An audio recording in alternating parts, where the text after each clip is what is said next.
அவர்கள் அனைவரையும் இந்த சந்தர்ப்பத்தில் நன்றி கூறுவதோடு வரவேற்பதோடு உங்கள் அனைவருக்கும் எனது சலாம்.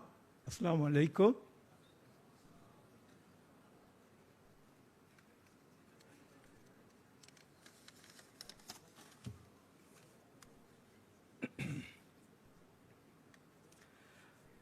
இங்கு நாங்கள் நெஸ்ட் அகாடமி என்று சொல்லும் பொழுது இது என்னதை குறிக்கின்றது, என்ன இந்த வார்த்தைகளின் கருத்து என்ன?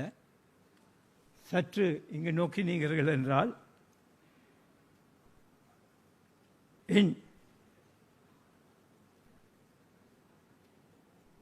நேச்சரிங் என்றால் ஊட்டம் அளிக்கிறது, போஷணையக்கரு பிள்ளைகளுக்கான போஷணை இது பண்ணுறதுன்றது தான் என்னோட கருத்து. ரெண்டாவது என்று சொன்னால் எக்ஸலன்ஸ், அவர்கள் ஒரு சிறப்பான ஒரு நல்ல ஒரு மனிதர்களாக உருவாக்குறது. மூணாவது சஸ்டைனபிள் எஸ் அந்த நிலை, அதாவது திரசார தொடர்ச்சியான நிலையான ஒரு ஒரு ஒரு ஃபவுண்டேஷனை ஒரு ஸ்கில் அவங்களுக்கு கொடுக்கிறது. அடுத்தது டிரான்ஸ்ஃபார்மேஷன், அவங்கள மாற்றுறது. இந்த நெஸ்ட் இன்னொரு பக்கம் பார்த்தா ஒரு குருவிகள் பறவைகள் அவைகள் அது குஞ்சுகளை எவ்வாறு பராமரிக்கின்றதோ அன்போடு ஆதரவோடு பரிவோடு கனிவோடு, அதே மாதிரி தான் இங்கு வரக்கூடிய எமது வாலிபர்கள் அவர்களை இங்கே நாங்கள் இந்த நெஸ்ட் ஒரு கூட்டில் வச்சு பராமரிக்கிற மாதிரி தான் அவங்கள நாங்கள் பராமரிக்கிறோம். ஏண்டா அவர்கள் அது வாழ்க்கை காலம் 10-12 வருஷம் பாடசாலையில் இருந்துட்டு எங்கள்கிட்ட வந்தாங்கன்னா பாடசாலை கல்வியை தொடராதவங்க தான் அதிகமாக எங்கள்கிட்ட வாருது. ஆகவே ஒரு வாழ்க்கைக்கான கல்வி அவர்கள் நிலையாக இங்கு வந்து தண்ட ஒரு தொழிலை படித்து கொள்ளணும். எதிர்காலத்தில் அவங்களும் ஒரு சமூகத்தில் ஒரு பிரஜையாக வரணும். அதற்கான ஒரு ஃபவுண்டேஷன், அதற்கான ஒரு அறிவு, அதற்கான ஒரு ஸ்கில் கொடுக்கிறது தான் இந்த நெஸ்ட் அகாடமியோட உண்மையான நோக்கமும். அதுதான் ஒரு அவங்கள அந்த மாதிரி ஒரு நல்ல ஒரு பிரஜையாக உருவாக்குறதும் அதுதான். இப்போ இங்கே ஒரு தாய் வந்தால் அவள் மகளோட சர்டிஃபிகேட் எடுக்கிறதுக்கு நான் கேட்ட மகள் எங்கே துபாய் மரியட்டில் வேலை செய்கிறாவோ, என்ன சம்பளம்னு கேட்டேன். 3.5 லட்சம்னு சொல்கிறான்.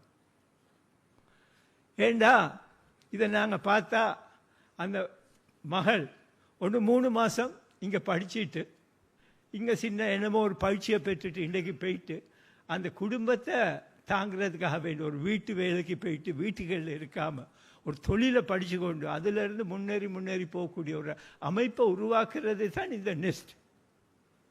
ஆகவே இந்த நெஸ்ட் என்று சொல்கிறது அதோட ஹிஸ்ட்ரி என்ன, நெஸ்ட ஹிஸ்ட்ரி என்ன, ஏன் இதில் இருக்கு ஹிஸ்ட்ரி ஆஃப் நெஸ்ட்.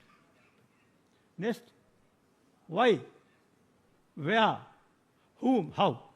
ஒய்ண்டா ஏன் ஆரம்பித்தாங்க, எப்படி ஆரம்பித்தாங்க, யார் ஆரம்பித்தாங்க, எதற்காக ஆரம்பித்தாங்க.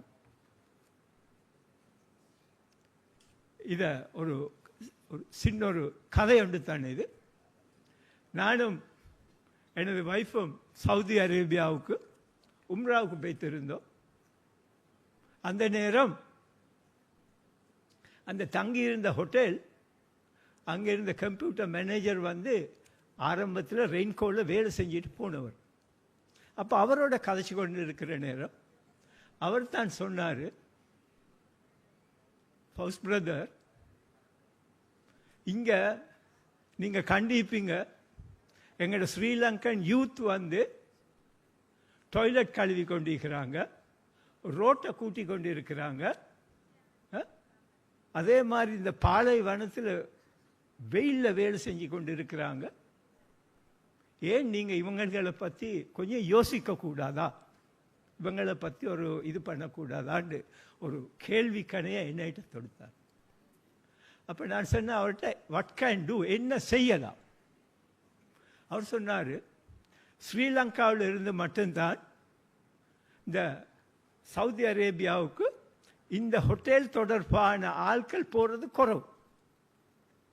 ஏன் நீங்கள் ஒரு ஹோட்டல் ஸ்கூல் இங்கே ஆரம்பிக்கப்படாது, அதில் எங்களோட இந்த யூத்தை எங்கே போகிறேன்னு தெரியாமல் தவிச்சு கொண்டிருக்கிற யூத்துக்கு வழிகாட்டினீங்கண்டா, இந்த ஹாஸ்பிட்டலி ட்ரேடுக்கு வந்தாங்கன்னு சொன்னால் அவங்களுக்கு நிறைய ஆப்பர்ச்சுனிட்டிஸ் இருக்குது. அங்கே வெயிலில் காய்கிறாங்க, இங்கே ஏசியில் இருக்கேன், ரோட்டை கூட்டுறாங்க, இங்கே நல்ல இன்சூரன்ஸ், மெடிக்கல், சாப்பாடு, தங்குற இடம் எல்லாம் கிடைக்குது. அதுக்கு மேலாக டிப்ஸும் கிடைக்குது. ஏன் நீங்கள் இப்படியான ஒரு ஹோட்டல் ஸ்கூல் ஆரம்பிக்கக்கூடாதுன்னு சொன்ன ஒரு கேள்வியை கொடுத்தார். ஏன்னா எங்களை பொறுத்தவரையில் நாங்கள் வாழ பிறந்தவங்களல்ல, வாழ வைக்க பிறந்தவங்க. ஏன்னா நாங்கள் இந்த இடத்துக்கு வந்திருக்கிறோம், ஒவ்வொருத்தரும் யார் யாரோ செஞ்ச தியாகம் பிரதிபலன் தான் நாங்கள் இங்கே வந்திருக்கிறோம். ஆகவே உதாரணத்துக்கு எடுத்தா, நாங்கள் இங்கே இருக்கிற எல்லாரும் எங்கெங்கே ஒரு ஊரில் பிறந்திப்போம், அந்த ஊரில் உள்ள சகலதை நாங்கள் உள்வாங்கி கொண்டு இருப்போம். ஸ்கூலுக்கு போகணும் எங்களுடைய ஸ்கூல்ல அல்ல, பள்ளிக்கு போகணும் எங்களுடைய அல்ல, ஹாஸ்பிட்டலுக்கு போகணும் எங்களுடைய அல்ல, யார் யாரையோ செஞ்சு வைத்த எங்களோட பாட்டன் பூட்டானை கொண்டு போய் அடக்கம் செஞ்சோம், அதுவும் எங்களுடைய அல்ல. ஆகவே நாங்கள் எல்லாம் சமூகத்திலிருந்து நிறைய விஷயங்களை உள்வாங்கி நாங்கள் எங்களை பில்டப் பண்ணி எங்களை வளர்த்து கொண்டு இருக்கிறோம். ஆகவே எங்களுக்கு ஒரு கடமைப்பாடு இருக்கு. நாங்கள் இந்த நிலைமைக்கு வாரத்துக்கு எத்தனையோ பேர் ஒரு ஏணியா லடரா இருந்தான், தோணியா இருந்தாங்க, இந்த பக்கத்தில் இருந்து அந்த பக்கத்துக்கு கொண்டு போய் விடுறதுக்கு. ஏன் நாங்களும் அப்படி இருக்கக்கூடாதுன்ற அந்த சிந்தனை என் உள்ளத்தில் அந்த ஒரு ஓடிக்கொண்டே இருந்துச்சு. ஸ்ரீலங்காவுக்கு திரும்பி வந்தோம். வந்து நானும் எங்களோட ஹமீஸ் பிரதரும்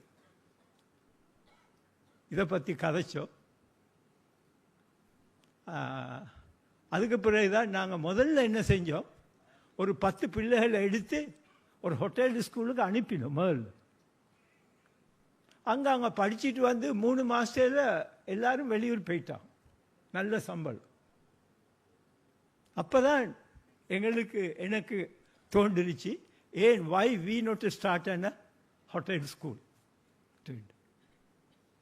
அதுக்கு பிறகுதான் நாங்கள் இந்த ஹோட்டல் ஸ்கூலில் ஆரம்பித்தோம். ஏண்டா ஒரு 40 வருஷத்துக்கு நானும் இந்த வந்தியில் இந்த ஊழியர்கள் இருக்கு, இந்த வாலிபர்கள் இருக்கிறாங்களே, இவங்களுக்கு தொழிலுக்கு படிக்கிறதுக்கு மாதிரி நானும் ஒரு 1 வே டிக்கெட்டில் கொழும்புக்கு தொழில் தேடி வந்த ஒரு ஆள் தான். இன்றைக்கு என் முயற்சியால், அல்லாட உதவியால், பலருடைய வழிகாட்டலால் இன்றைக்கு ஒரு 10 கம்பெனியோட ஒரு சேர்மனாக இருக்கக்கூடிய ஒரு வாய்ப்பு உருவாகிருக்கு.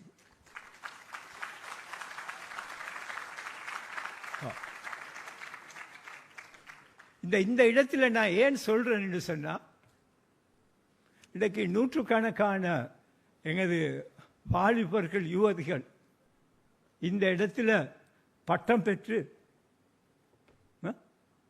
வெளியாகிறாங்க.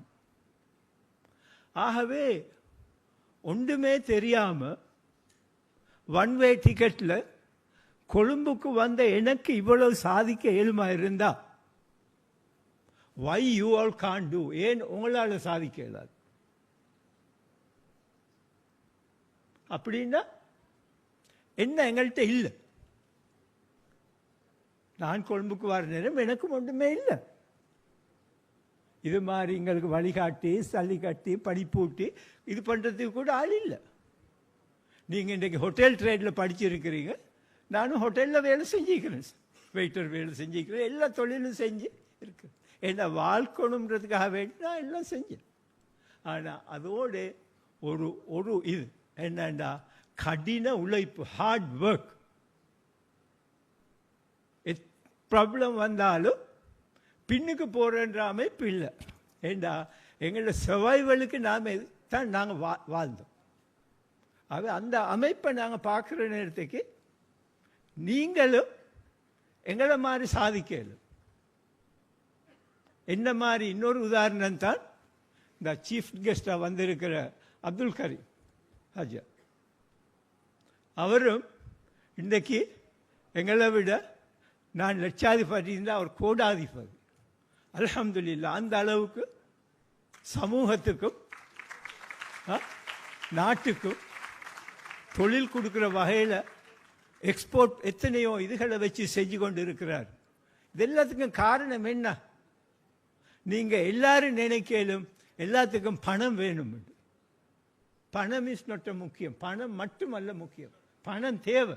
ஆனால் அந்த பணத்தை உங்களால் உருவாக்கணும். ஒரு ஊத்து எப்படி கொஞ்சம் கொஞ்சம் கொஞ்சமாக ஊறி நிறையுதோ, பணமும் இதுதான், கேபிட்டல் தான். அப்போ எங்களுக்கு வேண்டினது என்ன?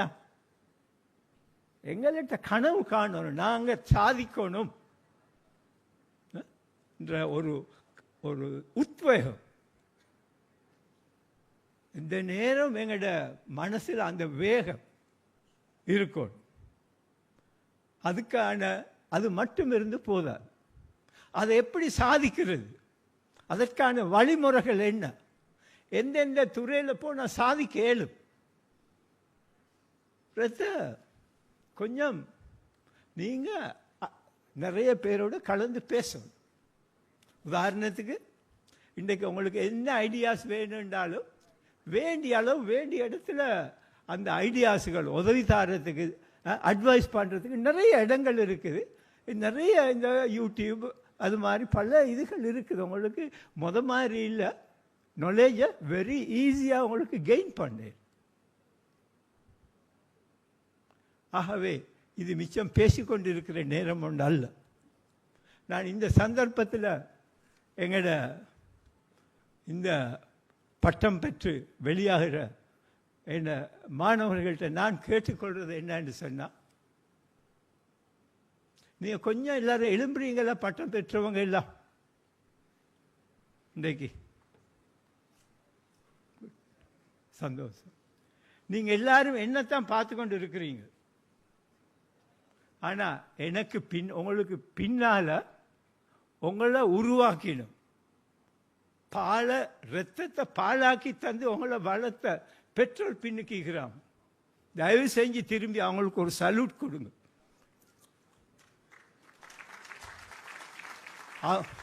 எல்லாரும் மற்ற பக்கம் திரும்பி உங்களோட பேரண்ட்ஸுக்கு ஒரு சல்யூட், நன்றி நன்றி சொல்லு.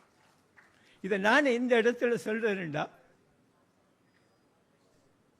உங்களுக்கு ஒரு தார்மீக பொறுப்புண்டு இருக்குது. இன்றையிலிருந்து யூ கேன் ஏர்ன்.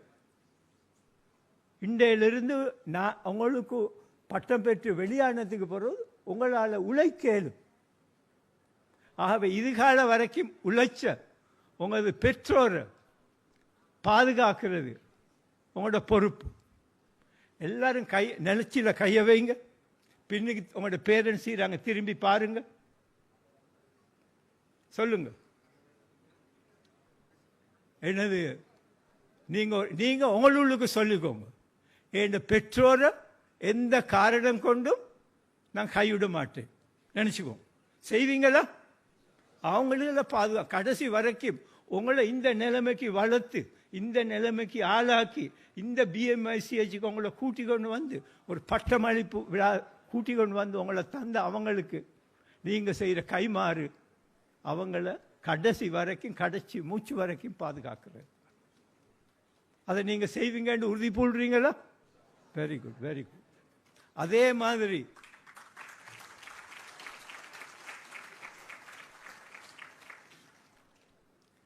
மாதிரி முன்னுக்கு பார்த்து கொண்டு இருக்கிறீங்க. இன்றைக்கு நீங்கள் பட்டம் பெற்றுட்டீங்க.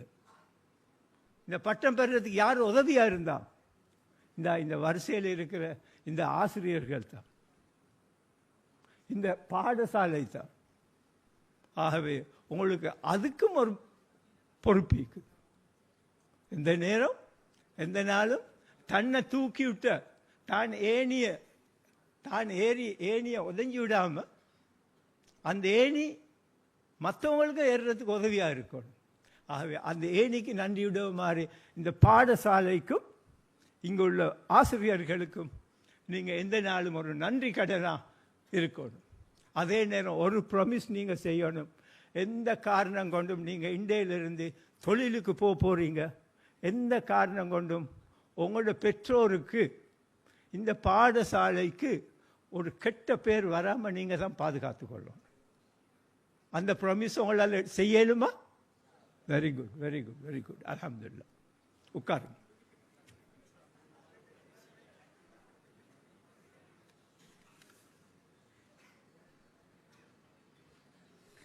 இது அதிகமாக பேசிக்கொண்டிருக்கிற நேரம் அல்ல.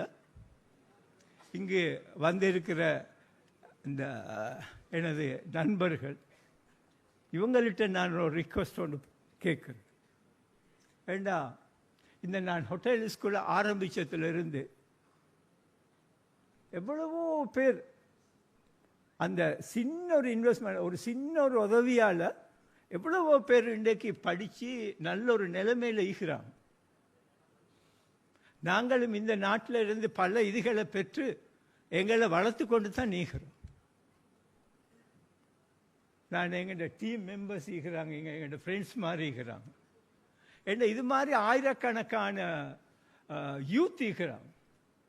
நாங்கள் மேனேஜ் பண்ணுறதுல இன்சைட் இருக்குது. அதில் ஒரு 400 பேர் ஒரு வருஷத்துக்கு வெளியாகிறாங்க. எங்களிடத்தில் ஒரு 600 பேர் வெளியாகிறாங்க. அப்போ ஒரு வருஷத்துக்கு 1000 பேர் வெளியாகிறாங்க. ஆகவே நாங்கள் இந்த 1000-ஐ 2-3000 ஆக்கலாம். என்ன செய்யலும்? நாங்கள் எல்லாரும் சேர்ந்து ஒரு ஃபண்ட் ஒன்று உருவாக்கணும். அந்த ஃபண்ட் என்னன்னு சொன்னால், இது மாதிரி வாய்ப்பு வசதி இல்லாத ஆட்களை பிள்ளைகளை கண்டுபிடிச்சி அவங்களுக்கு ஒரு லோன் ஒன்று கொடுத்து, பெரிய அமௌண்ட் இல்லை, லட்சம் இல்லை, 1 லட்சம் தான். அவங்க 3 மாதம் 6 மாதத்தில் அதுக்கப்புறம் அவங்க அதை பே பண்ணுவாங்க. 1 வருஷம் 2 வருஷத்துக்கு அந்த ஃபண்டை கொடுக்குற சல்லி அப்படியே எடுத்துடு. அதை அடுத்த வருஷம் இன்னொருக்கா யூஸ் பண்ணல. ஆகவே இப்படியான ஒரு திட்டத்தை ஆரம்பித்தா நல்லமன்றை தான் இங்கே வந்திருக்கிறவங்களுக்கு என்னால் செல்லக்கூடிய இது. ஏண்டா நாங்கள் வாழ்கிறதோடு மற்றவங்களை வாழ வைக்கணும். அந்த ஃபண்டை நாங்கள் ஒரு முறை போட்டு ஆரம்பிச்சிட்டா அது கடைசி வரைக்கும் ஒவ்வொருக்கும் கொடுத்து கொடுத்து கொடுத்து கொடுத்து நாங்கள் இல்லாட்டியும் அந்த ஃபண்ட் இதே மாதிரி பல பேர்களை உருவாக்கும். நான் நினைக்கிறேன் இதை இங்கே வந்திருக்கிற எனது அழைப்பேற்று வந்திருக்கிறவங்க இது ஒரு ஒரு டேக்அவே